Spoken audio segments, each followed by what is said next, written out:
नमस्कार, मैं हूं अंजलि मलिक और आप देख रहे हैं जनता की आवाज न्यूज चैनल। जनता की आवाज न्यूज चैनल के सुबह सवेरा कार्यक्रम में आपका स्वागत है। आज है 21 अगस्त 2026, विक्रम संवत 2083, श्रावण मास के शुक्ल पक्ष की नवमी तिथि। चलिए देखते हैं आज के कुछ मुख्य समाचार। अंडमान और निकोबार प्रशासन ने द्वीपों पर एक निजी क्षेत्र के हरित एआई डेटा सेंटर के लिए व्यवहार प्रस्ताव मांगने वाली रुचि की अभिव्यक्ति को वापस ले लिया है। 10 अगस्त को प्रकाशित होने के कुछ दिन बाद ही प्रशासन ने प्रशासनिक कारणों का हवाला देते हुए इसे तत्काल प्रभाव से रद्द कर दिया। इस डेटा सेंटर परियोजना के लिए लिटिल अंडमान और ग्रेट निकोबार द्वीप समूह के आसपास के कुछ समुद्री क्षेत्रों की पहचान की गई थी। दिल्ली के लिए मास्टर प्लान 2047 को गुरुवार को अधिसूचित कर दिया गया, जो राजधानी में अगले 20 वर्षों के लिए आवास, बुनियादी ढांचे और शहरी विस्तार की रूपरेखा तैयार करेगा। इस योजना के तहत लगभग 43 लाख नए घरों के निर्माण का लक्ष्य रखा गया है, जिसमें अधिकांश घर किफायती आवास की जरूरतों को पूरा करने पर केंद्रित होंगे। इसके अलावा राजधानी में बढ़ती आबादी और भविष्य की जरूरतों को ध्यान में रखते हुए अधिकांश क्षेत्रों में इमारतों की ऊंचाई पर लगी सीमा को भी हटा दिया गया है, जिससे विस्तार का रास्ता साफ हो गया। झारखंड के मुख्यमंत्री हेमंत सोरेन ने कहा है कि उनकी सरकार खनिजों और खनन क्षेत्रों से संबंधित नए संशोधन का विरोध करेगी। उनका आरोप है कि केंद्र सरकार ने राज्यों को विश्वास में लिए बिना इस विधेयक को पारित किया है, जिससे राज्य के आदिवासियों, दलितों, गरीबों और किसानों पर गंभीर प्रभाव पड़ेगा। असम और मेघालय के मुख्यमंत्री ने बुधवार को शिलोंग में एक विरोध रैली के दौरान हुई हिंसा के बाद दोनों राज्यों के लोगों में शांति, संयम और आपसी विश्वास बनाए रखने की अपील की है। इस हिंसा में कई वाहनों को नुकसान पहुंचा था और कुछ वाहनों जलाए गए थे, जिससे दोनों राज्यों के आम लोगों और यात्रियों को काफी परेशानी का सामना करना पड़ा था।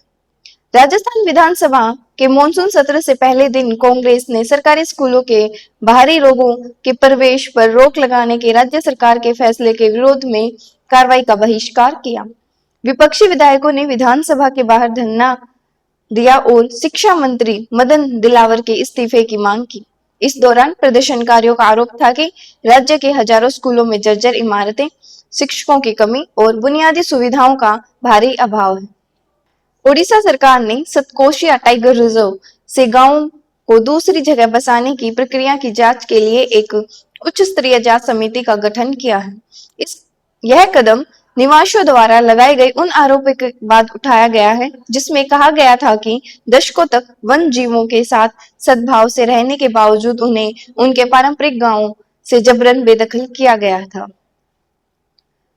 आंध्र प्रदेश विधानसभा के उच्च शिक्षा में सुधार, निजी विश्वविद्यालयों के लिए नियमों को आसान बनाने और संकाय भर्ती महत्वपूर्ण विधेयकों को सर्वसम्मति से पारित कर दिया है।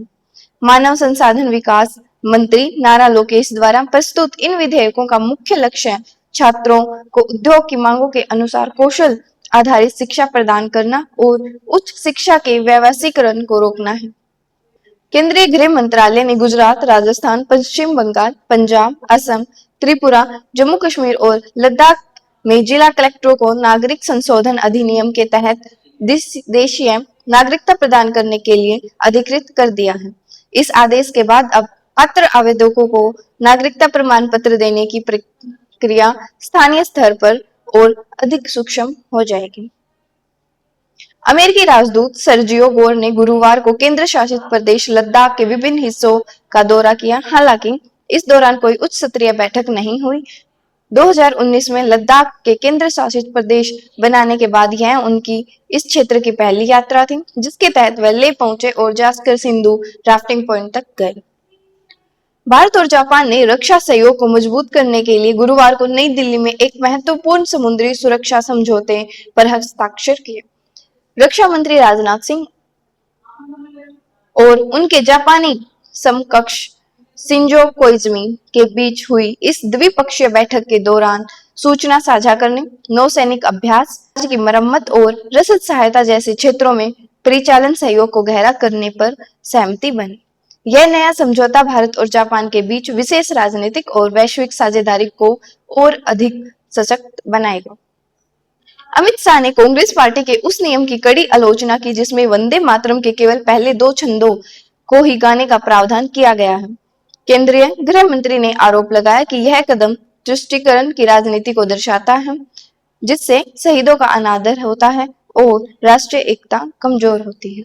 अमेरिकी राष्ट्रपति डोनाल्ड ट्रंप ने ईरान के खिलाफ आर्थिक युद्ध इकोनॉमिक वारफेयर छेड़ने का संकल्प लिया है और व्यापार करने वाले किसी भी देश को गंभीर परिणाम भुगतने की चेतावनी भी दी है। इस पर तेहरान ने इस कदम को विफल नीतियों का सिलसिला बताते हुए खारिज कर दिया है। बांग्लादेश नेशनलिस्ट पार्टी के महासचिव मिर्जा फखरुल इस्लाम आलमगीर को देश का नया राष्ट्रपति चुना गया है। यह पिछले 35 वर्षों में इस पद के लिए हुआ पहला मुकाबला चुनाव था जिसमें उन्होंने अपने प्रतिनिधि को हराया। धन्यवाद। आज का कार्यक्रम यही समाप्त होता है। जय हिंद, जय भारत।